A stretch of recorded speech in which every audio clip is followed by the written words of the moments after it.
Hi everyone, I hope you're well. Today's a pretty exciting day for me because I'm announcing this print box. I say I'm doing that today. Unfortunately, I announced it on Friday on social media. I didn't have time to produce this video and it's now Sunday and most of this edition has sold.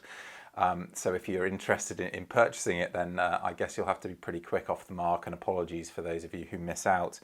But I thought it would be interesting to produce this video talking about this limited edition print collection that I've put together for 2019 and 2020, both for context for those who own the edition, but also just out of interest for those of you that don't, because I think it's a nice way to present your work. So 2019 and 2020, because of course my photography in 2020 has been disrupted as everybody else's lives have been. So I hope to produce a set like this each year, but this year will be the only one, hopefully, where I have to use 2 years worth of photos. But starting with the box itself, so it's an archival presentation box, A4 sized, and I've customized it with this emerald band.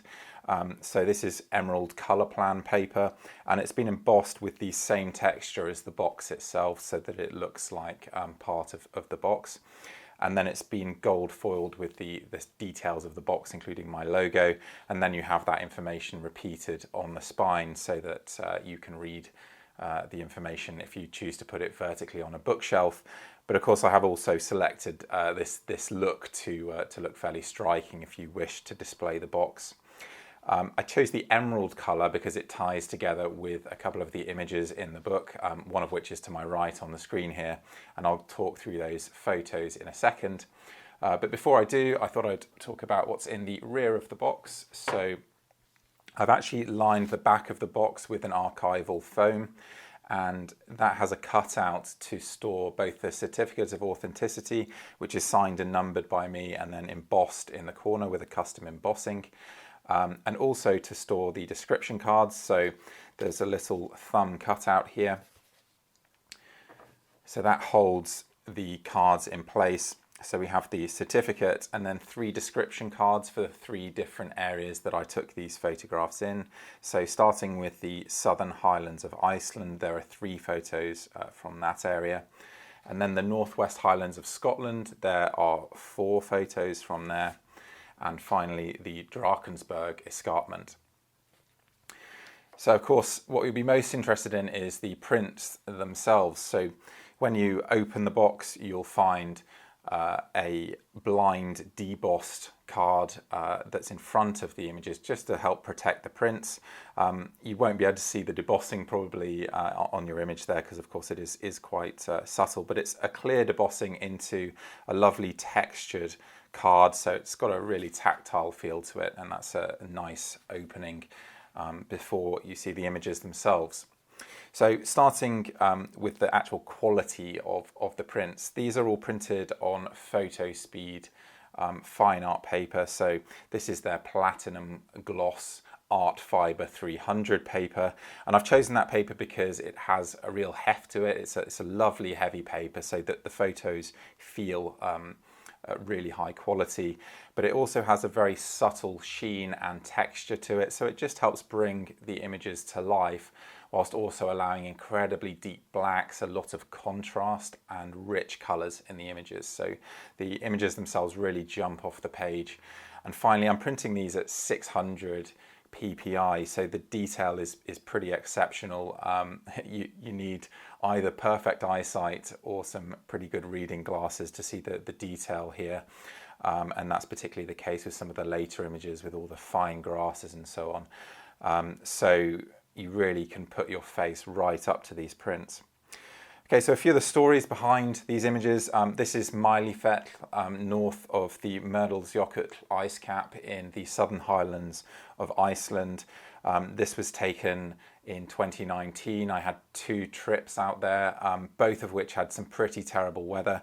And this photo was taken just as the rain was clearing. And these Iceland images actually really benefit from the bad weather we had on those trips because it helps to bring out the colours in the moss and the blackness of the sand. And of course, the clouds themselves just help to add to the drama of the images. So that's Mælifell there, taken from the peak Strutter. Secondly, we have this shot of the Homsa Basin taken from a high viewpoint. This was another difficult trip in terms of weather. We did a lot of walking, and this was when the weather really started to break. Just one morning, had fabulous sunshine breaking through, showing this lovely elliptical basin with the braided river flowing into the lake at the back there. It really couldn't have hoped for better conditions, lovely clear air. So that's a very, very special photo to me. And then finally, for Iceland, this shot, which of course is also on the screen, which picks up on that emerald colour that you see on the cover of the box. This was taken at Holmsalon on the same day as the previous image, so the weather unfortunately did deteriorate after that last image, but it has produced really, really dramatic conditions here and helped to really reveal the colours of this lovely sediment-filled water feeding into the lake, creating this fabulous pattern, and then just a hint of light creeping through just to bring an extra dimension to the image. So this is actually probably my favourite of the three Iceland shots, despite being perhaps less spectacular than the other two. So moving to the Northwest Highlands now, and this is taken from the summit of Culmore with this pretty interesting foreground of Torridonian sandstone, and this is the best Torridonian sandstone that I'm aware of in all of northwest Scotland, and I've been up all of the peaks made of this rock type, so I should know. But what makes this image really special is the clouds that we had on this particular night. It was very windy, and high winds blowing over mountain ranges can often produce lenticular clouds, which is exactly what you see here. And what I love is that the shape of those clouds mirror exactly what's going on with the rocks there, and of course the light helps to really bring everything to life and give it that really 3D impression. So I doubt I will improve on that one on Culmore. Then there's this image taken in August. This August, you can see the video on my YouTube channel of the process of capturing this image, but this is from Evasion, Scotland's most remote Munro, and this was a real surprise moment for me. In fact, I'd planned to head down the mountain to photograph a different composition, but when this mist started to form, I decided to head higher up. And as the sun set, I was taking photos continually to try and get this framing with the cloud around the locks there. So I think that does some justice to the view to the west from Evasion. Then there's this shot from near the River Gruner looking towards the Ben Jerrogs. This is again in the Fisherfield area of the northwest of Scotland. And this is at the peak of autumn colour, and I'm chuffed to bits with this image because there just aren't that many areas of birch woodland in Fisherfield specifically, and so to be able to capture an autumnal image like this in such excellent conditions actually for the colours to bring them out and make them look as rich as possible was a real thrill for me, and I absolutely love this photo. So the last four images are all portrait images, and we're starting with this one of Sleoch taken last winter. I think this was in December. And it's interesting that I actually thought when I got to the summit of Sleoch that I'd missed the best opportunity, because actually we were racing against this cloud bank that you see at the top of the image. So we hiked up mostly in sunshine, but we could see this cloud bank advancing. And I thought that I'd missed my moment and that I wouldn't be able to make a good image up here. But I think in reality, the more subtle overcast light has done me some favours here and helped to really add some mood to what might have been an overly contrasted scene if the snow had been sunlit. And what I was really focusing on here is how these layers interact with each other, and particularly how this line of snow is intentionally running into that ridge line. So there's a nice layered effect there, and this is actually looking across to Evasion, the peak that I'd shot from in a couple of photos ago. And then we have this Strugi in the foreground just to bring a bit of dynamism and scale and wildness to the scene. Finally, on to the Drakensberg. These are all from my April 2019 trip to the Drakensberg, and again, those videos are on YouTube. So this is probably my favourite of the three. It can be a little bit difficult to pick favourites, of course, when you've had a very successful trip. But I love the subtlety of the colour palette here, and these diagonal lines in the grass and how they fit into the diagonal lines in the mountains behind. That was something that I wanted to achieve, and the light was really perfect to show this scene at its very, very best. And this is certainly one of the prints where you can really see the detail that my printing setup is capable of. It really is pretty impressive close up.